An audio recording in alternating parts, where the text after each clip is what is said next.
Monsieur Mardy-Rossian, vous êtes professeur de droit à l'université Paris 1 Panthéon-Sorbonne. Vous êtes également directeur d'études à l'école pratique des hautes études. Vous travaillez sur l'histoire du droit. Vous avez cette belle discipline que j'ai envie de dire plus accessible pour le grand public que le droit stricto sensu. Donc l'histoire du droit. Vous avez beaucoup travaillé sur l'histoire de la relation entre politique, société et religion dans le monde arménien. Mais vous travaillez plus globalement sur ce triptyque. Donc encore une fois, politique, société, religion dans le monde occidental aujourd'hui. Ça vous a amené à vous intéresser de près à la laïcité française et donc à toucher de près la question de l'islam. Nous vous écoutons pour ouvrir le bal, s'il vous plaît. Merci beaucoup. Alors, je voudrais commencer, c'est un peu traditionnel, mais c'est sincère ici, c'est pas forcément toujours le cas, par remercier l'Institut de m'avoir invité à faire cette communication qui, effectivement, s'inscrit dans un thème brûlant, peut-être le plus brûlant de tous dans la société française actuelle, ou en tout cas l'un des plus brûlants. Et je vais essayer d'apporter mon regard qui, éventuellement, à certains égards, pourra en étonner certains. Mais en tous les cas, je vais tenter de donner une description à la fois, pour rentrer tout de suite dans le vif du sujet, du point de vue de la laïcité, mais aussi des religions. Alors, si je dis 2 + 2 = 4, même un enfant de 5-6 ans acquiescera et dira oui, 2 + 2 = 4. Et si à l'inverse, je lui dis 2 + 2 = 5, il dira non, ça fait 4. Ça ne pose pas de problème. Sauf que lorsqu'on parle de religion et de laïcité, parfois, pour certains, 2 + 2 = 5. Je veux dire par là que c'est un thème qui pose de gros problèmes d'appréhension, de méthode, et donc ça débouche aussi sur des problèmes de fond. Alors cette communication, le titre me convient très bien, mais mon intervention aurait tout autant pu s'appeler « Une antinomie irréductible, les religions face à la laïcité ». Et c'est de cela dont je voudrais parler ici, pour essayer de montrer, d'un point de vue à la fois historique et religieux, que au-delà de tous les problèmes actuels, et mon but c'est de les alimenter par cette réflexion, il y a au départ une antinomie viscérale entre la laïcité, que je vais bientôt définir, et les religions, quelles qu'elles soient. Avant de rentrer dans le vif du sujet, 2 points de méthodologie. Le premier, c'est lorsqu'on parle de religion, souvent on confond 2 choses. Je parle de son appréhension méthodologique. C'est-à-dire qu'il y a d'une part un point qui concerne tout le monde, tout être humain, à savoir tout être humain peut croire, ne pas croire, donc la dimension que j'appellerais confessionnelle, qui ne se discute pas. Et puis, il y a l'approche universitaire scientifique qui, là, ne concerne que des gens formés pour cela. C'est-à-dire des gens qui ont fait des études dans telle ou telle religion, dans tel domaine plus précis d'une religion, et qui, au fil du temps de leurs recherches, essaient de développer des hypothèses, des théories. Le problème, c'est qu'on confond souvent les deux. Si on parlait de physique nucléaire ou de chimie moléculaire, ou l'inverse, personne qui ne s'aventurerait à dire « Ah bah oui, moi je peux expliquer ci, je peux expliquer ça ». Ici, sous prétexte qu'on a lu 2 bouts de Bible ou 3 bouts de Coran, on s'imagine que voilà, on peut parler comme ça de religion et commencer à vouloir expliquer les choses. Je pense que c'est un des problèmes qui concerne aussi bien une personne lambda que le personnel politique ou médiatique vient de là. L'autre approche méthodologique, et là c'est un état d'esprit, c'est que l'on a tendance à ne pas serrer correctement le principal et le secondaire. C'est-à-dire que lorsqu'on parle de religion et de laïcité, souvent un nuage de fumée, une espèce d'écran se met en place pour brouiller les pistes, et on oublie que ce soit pour le principe de laïcité, et plus encore comme on va le voir pour les religions, il y a différents niveaux, différentes strates. Et il y a à un moment le cœur, le socle, le non négociable. Et ça, le problème, c'est que ce non négociable n'est pas très souple. Et dans les débats actuels, souvent, on veut ne pas le voir. Alors, je vais maintenant venir en 2 temps. C'est pas parce que je suis juriste que je fais ça, mais essayer de voir cette question en 2 temps. Au fond, de voir dans un premier temps ce que je pourrais appeler nesousique, c'est-à-dire la mythification de la laïcité, c'est-à-dire des discours sur la laïcité qu'on porte aujourd'hui pour tenter, au fond, de le comprendre et d'essayer de le concilier avec les religions. Et puis, dans un second temps, je parlerai de ce que j'appelle l'erreur sur la personne, c'est-à-dire de voir comment l'islam est appréhendé par rapport à ce problème de laïcité. Donc, mon premier point, je vais aller très vite, je serai un peu plus long sur le second, c'est d'évoquer l'émergence du principe de laïcité. Ce qu'il faut bien voir au départ, c'est que toutes les sociétés humaines, aussi haut qu'on puisse remonter, je ne parle pas... On peut remonter à Sumer pour les premières sociétés vraiment structurées avec l'écriture, ou même avant, dans toutes les sociétés humaines et chez les êtres humains, la dimension religieuse existe. Très très tôt, elle apparaît. Et toutes ces sociétés, que ce soit donc dans l'Antiquité, au Moyen-Âge, ou que l'on soit dans le monde, ont pour fondement, que ce soit au niveau sociétal ou politique, une religion. Au départ, toute polythéiste et au fil du temps, monothéiste. Donc le premier point à voir, c'est que la religion au sens le plus large a toujours été présente dans l'histoire de l'humanité. Partout. À des degrés divers, sous formes diverses, mais c'est un premier point. Et puis à un moment, dans l'Occident, à l'époque moderne, dans l'Occident chrétien, il y a eu une rupture. Là aussi, peut-être qu'il y a eu quelques tribus isolées, je ne sais où, mais dans les sociétés structurées, pour la première fois dans l'Occident moderne, à partir du XVIe, XVIIe et plus structuré du XVIIIe siècle, va émerger une société et des idées qui font que la religion est mise de côté. J'allais dire, Dieu n'est pas vraiment tué. Nietzsche, je pense, je ne suis pas tout à fait d'accord avec ce qu'il dit, ce n'est pas que Dieu est mort, c'est qu'il est expulsé, il est mis de côté. Pour la première fois, émergent des sociétés, en France, dans les Provinces-Unies, et puis aux États-Unis, à chaque endroit de manière différente, mais ici je regroupe, dans le peu de temps qui m'est imparti, des sociétés où le fondement absolu de tout n'est plus un dieu ou des dieux, mais l'homme. Et ça change tout. C'est-à-dire que la laïcité n'est que le bras armé juridique d'une idéologie, celle dite des Lumières, fondée sur la raison, qui ensuite se décline sur un plan plus précis avec les droits de l'homme et qui eux-mêmes engendrent un bras armé juridique qu'est la laïcité. Donc vous voyez, ce que je veux dire par là, sur ce premier point, c'est que la laïcité n'est pas quelque chose de propre et profondément ancien à l'histoire de l'humanité. C'est quelque chose de récent et de nouveau historiquement. Pour moi, 2 siècles, c'est assez récent. Il apparaît que ce système, ce principe se met en place dans l'Occident chrétien. Ce n'est pas un hasard. C'est-à-dire que c'est au sein d'une société qui était totalement fondée sur le christianisme qu'émerge ce principe. Et de là apparaît une erreur parmi tant d'autres. C'est de dire, là, le christianisme est la religion de la laïcité. Au fond, la laïcité serait une sorte de continuum naturel du christianisme. Rien n'est plus faux. Le christianisme n'a jamais eu pour ambition, ni but, ni quoi, ni appelez ça comme vous voulez, d'engendrer de la laïcité. En réalité, le christianisme possédait, ou plutôt était grevé, d'éventuelles certaines faiblesses structurelles, moins politiques d'ailleurs que juridiques, l'absence peut-être d'une hétéronomie, qui a fait qu'à un moment, alors le terme de Marcel Gauchet est de dire que le christianisme serait la religion de la sortie de la religion. Je pense que, bon, ça pourrait se discuter, mais ce n'est pas le lieu. Mais en tout cas, ce qui est certain, c'est que le christianisme, à un moment, a été fracassé de l'intérieur et qu'il a perdu la place omniprésente qu'elle avait dans l'Occident, dans les sociétés occidentales, à savoir comme fondement de tout. Au fond, pour le résumer en une phrase, la laïcité et le christianisme, leur rapport serait quelque chose comme la laïcité serait une sorte d'enfant non désiré du christianisme qui tue sa mère en naissant. Vous voyez ? Il naît dans le christianisme du fait de certaines faiblesses intrinsèques, j'appelle faiblesse ici, des éléments qui font qu'elle n'a pas pu résister à ce courant au fond de déchristianisation. Et ensuite, évidemment, les choses se sont enchaînées. Donc on le voit, de mon point de vue, la laïcité n'est absolument pas quelque chose de naturel au christianisme. Exciper le rendait à César pour dire, voyez, il y a César, il y a Dieu, il y a César, donc il y aurait deux... Non, c'est pas comme ça que les choses se passent si on regarde les textes et les événements sérieusement. C'est un raccourci qui est faux. Bon. Donc la laïcité émerge et ensuite se répand dans le monde occidental avec des luttes. Alors là aussi, évidemment, à l'heure actuelle, toute notre vision de cette période de l'histoire de l'Occident en général et de la France en particulier est largement faussée. C'est la propagande de la Troisième République, revisitée à la sauce de mai 68, qui est enseignée dans les collèges et lycées. Avant 1789, c'est l'obscurantisme et la barbarie. Après, c'est la lumière. Bon, là aussi, il faut être sérieux. Ça a été une lutte terrible. Tous les systèmes avaient des côtés, évidemment, éventuellement négatifs, mais ce qui est certain, c'est qu'on n'est pas passé d'un jour à l'autre de l'ombre à la lumière. La réalité, c'est qu'il y a eu un affrontement entre deux idéologies totalement antinomiques et que l'une a triomphé. Certes, le christianisme n'a pas été complètement éradiqué, même si certains tenants de la terreur voulaient le faire, mais en tous les cas, elle a perdu sa place politique, publique, pour être rangée dans une dimension qu'aujourd'hui on appelle, sans être trop souvent capable de définir exactement ce que c'est, privée. Donc voilà pour ce qui est de la genèse de la laïcité. C'est comme ça que les choses se sont passées. Et la loi de 1905, pour en finir, n'est que la consécration législative d'un processus au long cours qui s'accélère à partir de 1789.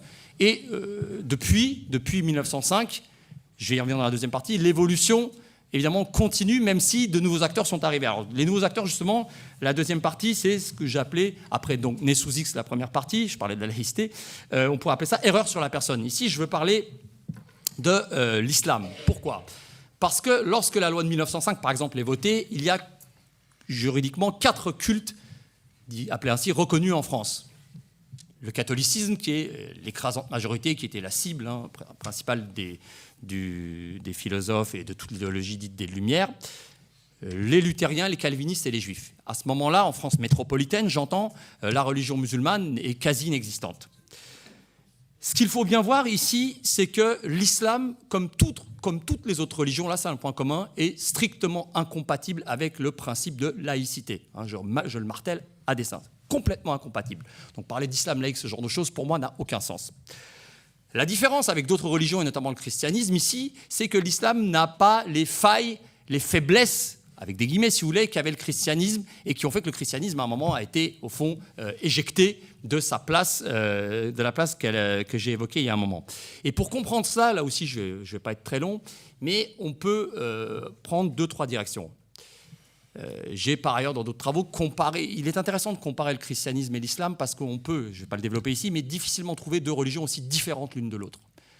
Là aussi, contrairement au prêt-à-penser, au McDonald's de la pensée historique, de dire ces religions sont toutes proches et puis c'est les religions abrahamiques. Non. Au-delà d'un discours un peu convenu et complètement faux, là encore historiquement et théologiquement, ces 2 religions sont très différentes pour des tas de raisons. Ici, je vais en citer une seule qui me permettra de poursuivre. Chacune de ces religions a un livre saint, sachant que, je le dis au passage, l'expression religion du livre est une expression strictement musulmane. Pour le christianisme ou le judaïsme, l'expression du livre, ça ne veut rien dire. Le christianisme a un livre saint, la Bible, Ancien Nouveau Testament, l'islam en a un, le Coran. Mais ces livres n'ont rien à voir au niveau de leur appréhension et de leur statut. Pour les chrétiens, en simplifiant un peu, la Bible, et notamment le Nouveau Testament, est un livre inspiré. C'est-à-dire que ce sont des hommes qui l'ont écrit avec, évidemment, l'inspiration divine. Le Coran est un livre révélé. C'est la parole de Dieu, transmise par un double canal, un archange, Gabriel, et puis un homme, Mohammed, Mahomet. Là encore, ici, vous voyez, confession scientifique, ce n'est pas le problème de savoir est-ce que c'est vrai ou pas, est-ce que Jésus a vraiment ressuscité ou est-ce que Mahomet a vraiment entendu. Ça, c'est du domaine de la confession. Ici, je l'appréhende tel quel. Et donc, c'est un livre révélé, c'est-à-dire que c'est la parole de Dieu. Le Coran canonique, tel qu'il est, selon la tradition musulmane, formé en 650, vers 650, mais la recherche historique actuelle laisse entendre que ce serait un peu plus tardif, mais là encore, peu importe. Donc le Coran, c'est la parole de Dieu. Chaque virgule est donnée par Dieu lui-même. A fortiori les mots. D'autre part, première différence. Et en plus, la Bible, et notamment le Nouveau Testament ici, la partie spécifiquement l'ajout chrétien, ne comprend pas de dimension normative, ou quasiment pas. Le Christ ne donne pas une loi, il donne une voie, il donne un chemin. Le Coran, sur les 6236 versets qu'il contient, en a en gros un petit dixième qui sont normatifs. C'est-à-dire que Dieu prend la peine de donner aux hommes de la loi, du droit.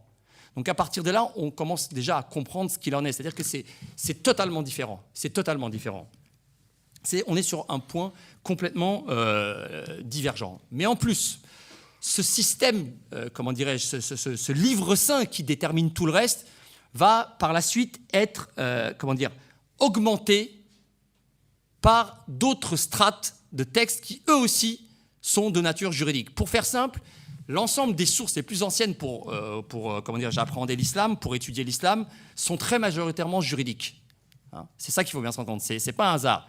Au fond, pour le dire autrement, de même qu'on pourrait qualifier, là aussi, à grands traits, le christianisme de religion de la théologie, l'islam, c'est d'abord et avant tout la religion de la loi, du droit.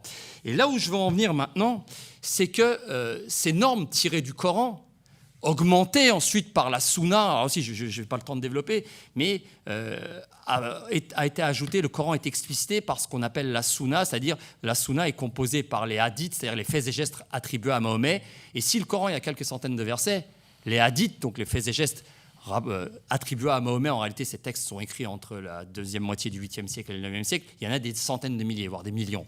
Donc se met en place tout un corpus de normes qui ensuite vont être travaillées, mis en principe par les juristes, musulmans, les fuqaha, qui sont vraiment les savants par excellence. Et tout ceci va donner un ensemble normatif géant, des prescriptions qu'on appelle communément charia et dont l'application est le fiqh.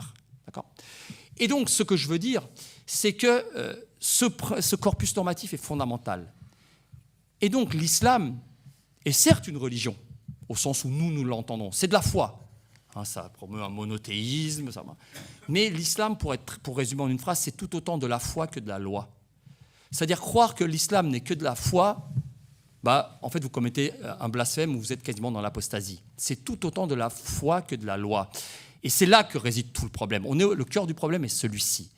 Et quand aujourd'hui on dit « Ah oui, mais non, c'est pas un problème. La religion, c'est pas un problème, il faut que ça soit seulement une affaire spirituelle, privée. » Oui, très bien, ça c'est ce que l'on voudrait.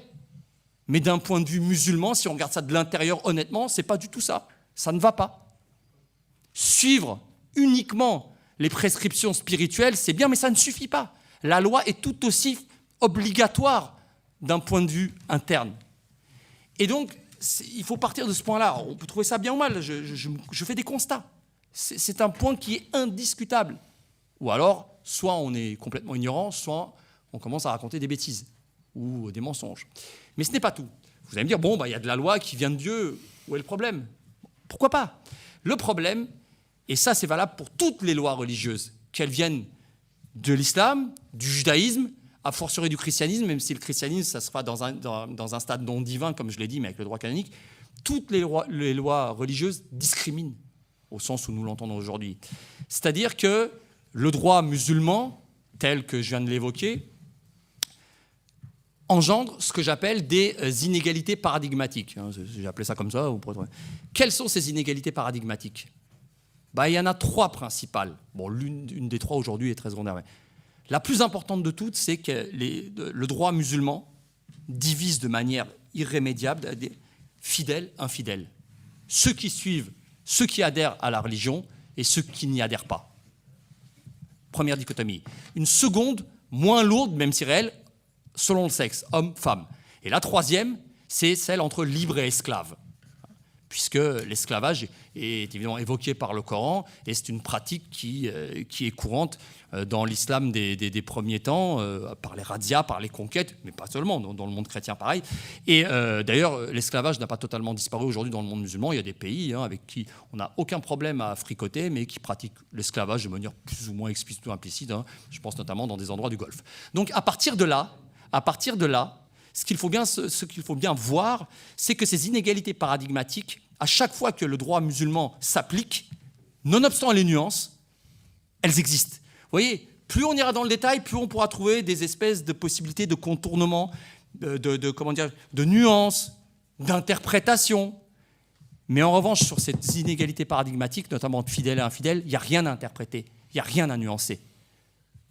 Dans aucune société régie par du droit musulman, que ce soit à 1% ou à 99%, un fidèle et un infidèle pourront être égaux sur un pied d'égalité sur un plan juridique. Et ceci était valable autant au 7e siècle qu'aujourd'hui. Aujourd'hui, il y a ce qu'on appelle l'OCI, l'Organisation de la coopération islamique, qui regroupe 57 pays. Parmi ces 57 pays, quelques-uns ont complètement écarté, de leurs droits positifs, les fondements de la loi islamique. Là, ces inégalités disparaissent. Mais à chaque fois qu'un tout petit peu, ne serait-ce qu'à 1% du droit religieux est injecté, sert de fondement au droit positif, les inégalités apparaissent. Je vais vous donner, on peut prendre différents exemples. Donc fidèle, infidèle, dans tous les pays où l'islam est soit religion d'État, ou même sans l'être, où le droit musulman joue un rôle de fondement plus ou moins partiel, les non-musulmans sont victimes de discriminations plus ou moins lourdes. Alors dans certains cas, ça peut être seulement sur certains points. Par exemple, ne pourra être président de la République qu'un musulman. Et puis dans d'autres, ça va jusqu'à une interdiction quasiment les autres religions sont interdites. Et vous voyez, c'est toute une gamme de nuances. Mais ce qui est certain, c'est qu'à la seconde où ce droit, alors là aussi il faudrait préciser, parce que charia, fiqh, tout ça n'est pas pareil, mais là je vais vite.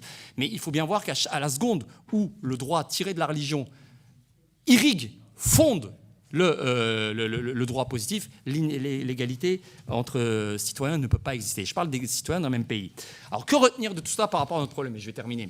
C'est que donc la loi de 1905 La laïcité prévoit, alors, je le dis toujours, mais j'ai noté ces articles 1 et 2, parce que là aussi, on la cite, tout le monde cite toujours la loi de 1905, mais on oublie qu'il y a 44 articles.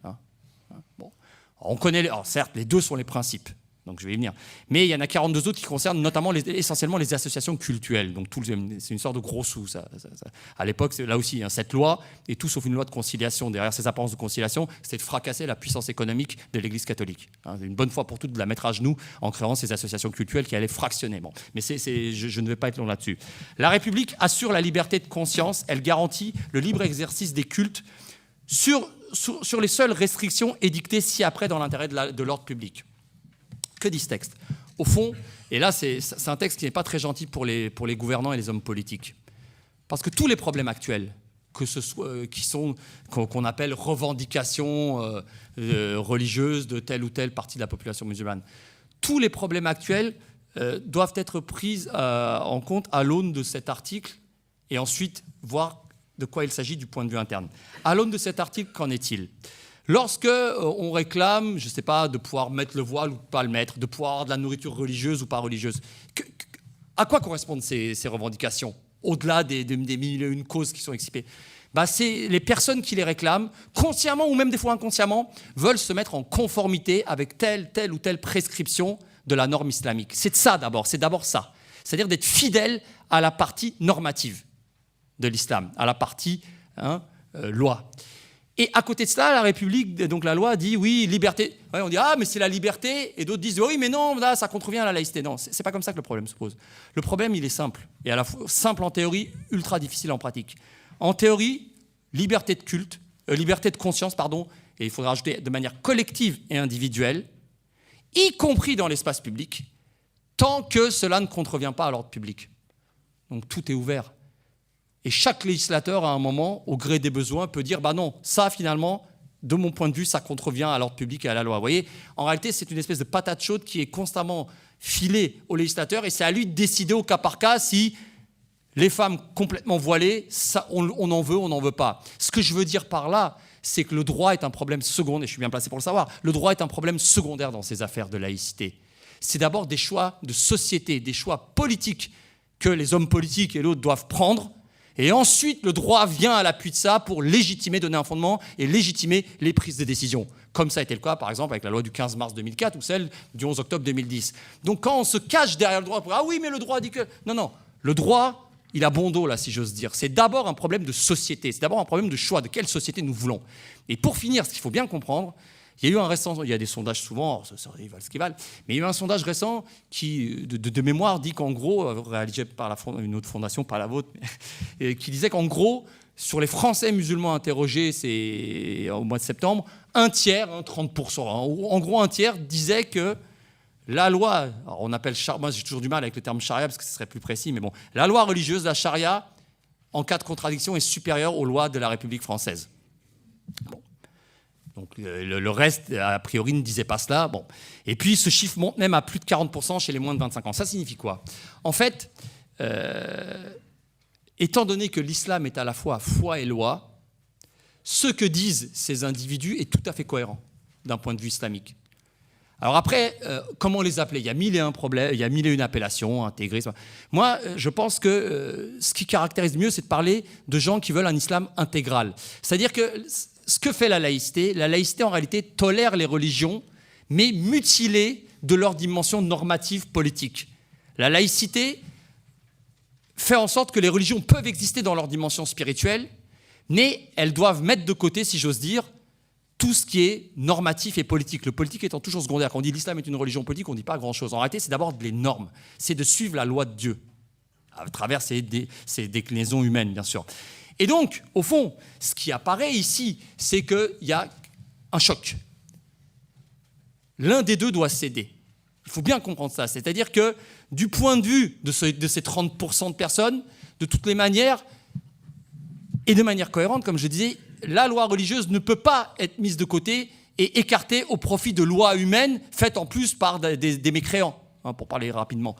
Donc, ce dont il faut bien se rendre compte, c'est que, en sens inverse, vouloir dire il faut un islam de France, Oui, mais ça sous-entend que ça se fasse sous, je crois que le mot a été lâché tout à l'heure, sous la contrainte. C'est un rapport de force. Ou bien, les gouvernants sont assez, acceptent de rentrer dans le jeu et dire, voilà, ça on tolère, mais pas cela, c'est-à-dire qu'on met des limites.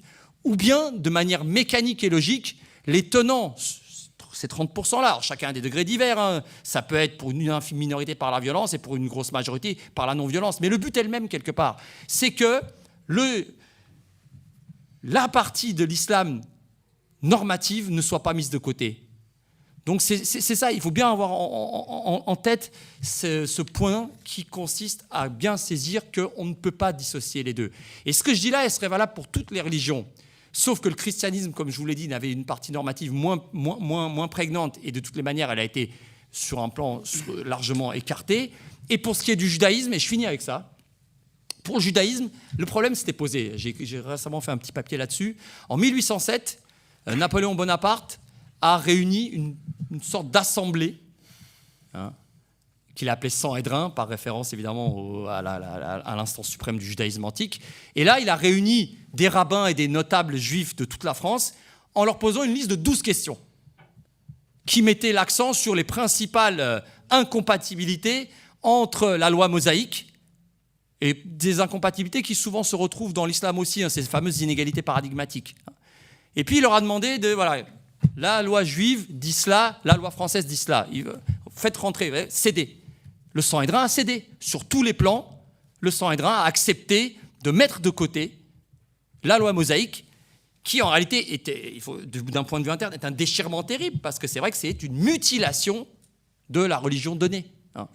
Mais voilà, ce que je veux dire, c'est qu'aujourd'hui, c'est uniquement, du moins dans un temps court, dans un temps long, c'est encore autre chose, on pourra peut-être en parler tout à l'heure, c'est uniquement à travers ce rapport de force qu'il y aura possibilité de trouver un accord en faisant en sorte de délester, de faire en sorte que les musulmans acceptent, mais évidemment c'est très difficile parce qu'en réalité c'est se couper en moitié, mais que la partie normative ne s'applique pas. Faute de quoi, eh ben, la situation actuelle ira en perdurant, ira en s'accroissant et les conflits non seulement ne cesseront pas, mais ne feront qu'augmenter et s'aggraver. Voilà. Je vous remercie.